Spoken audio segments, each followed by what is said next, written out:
Hello दोस्तों, स्वागत है वेदिका स्टोरी में। आज लेके आया हूँ 4 रानियों वाली राजा की कहानी। एक बार एक रईस राजा था जिसकी 4 रानियाँ थी। अपनी चौथी रानी से सबसे ज़्यादा प्यार करता था। उसे महंगे कपड़े ला दे रहता था और बेहतरीन खाना खिलाता था। वो उसे केवल एक सबसे अच्छा देता था।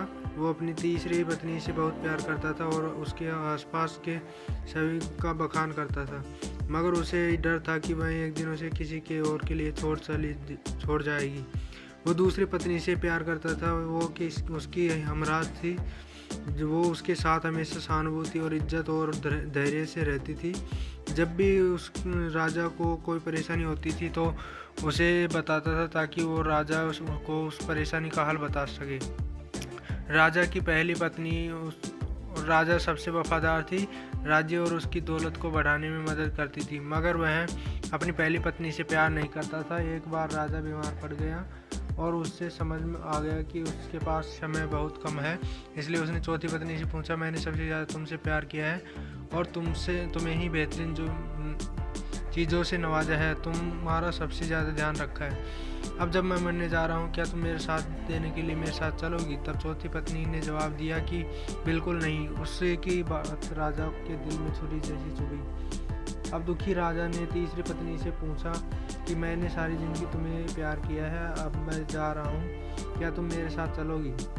नहीं, ऐसा तीसरी पत्नी ने जवाब दिया। ज़िंदगी बहुत अच्छी है और जब तुम चले जाओ मरोगे तो मैं दोबारा से शादी करूँगी। अब राजा का दिल बैठ गया था और वह अब ठंडा पड़ गया था। फिर उसने अपनी दूसरी पत्नी से पूछा, मैंने हमेशा ज़रूरत के वक्त तुमसे मदद मांगा, तुमने हमेशा मेरा साथ दिया, लेकिन जब मैं मरूँगा तो क्या तुम मेरे साथ देने मेरे साथ आओगी?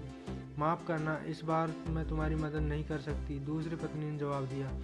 ज़्यादा से ज़्यादा मैं तुम्हें तुम्हारी कब्र तक छोड़ सकती हूँ। उसका जवाब बिजली की तरह राजा को लगा। वो बेहद दुखी हो गया। तभी एक आवाज़ आई, मैं आपके साथ चलूँगी और जहाँ आप जाएंगी वहाँ मैं आपके साथ चलूँगी। राजा ने अपनी नज़र घुमाई तो उसकी पहली पत्नी खड़ी थी। वो बेहद कमज़ोर थी क्योंकि वो खाती नहीं थी। दुख से भरकर राजा ने कहा कि जब मेरे पास मौका था तब मुझे तुम्हारे बेहतर ध्यान रखने चाहिए था। दोस्तों, इस कहानी से हमें यही सीखने को मिलता है कि चौथी पत्नी की तरह हमारा शरीर है, वह हम चाहें इसे जितना भी सजाने धजाने में कितना भी दिल लगाएं, मृत्यु के समय हमारा साथ छोड़ जाएगा। हमारी तीसरी पत्नी हमारी संपत्ति और दर्जा दौलत है। जब हम मरते हैं तो ये औरों को मिल जाती है, और हम दूसरी पत्नी हमारा परिवार और समीकरण है। चाहे वो कितना भी हमारे साथ क्यों ना हो, ज़्यादा से ज़्यादा वो हमारे साथ शमशान तक ही आ जाएंगे, पर उससे आगे नहीं।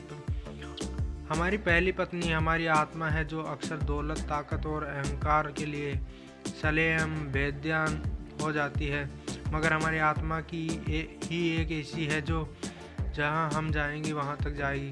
इसलिए उपजाएं, ताकतवर बनाएं और उसका आज से ही ध्यान रखें। यही दुनिया में आपका सबसे बड़ा तोहफा है। यह कहानी यहीं समाप्त होती है। इससे बहुत अच्छी शिक्षा मिली है। यदि आपको कहानी अच्छी लगी हो तो इसे लाइक, शेयर और सब्सक्राइब कर लेना, ताकि हमारे इस चैनल पे आपको इसी प्रकार की कहानियाँ मिलती रहेंगी।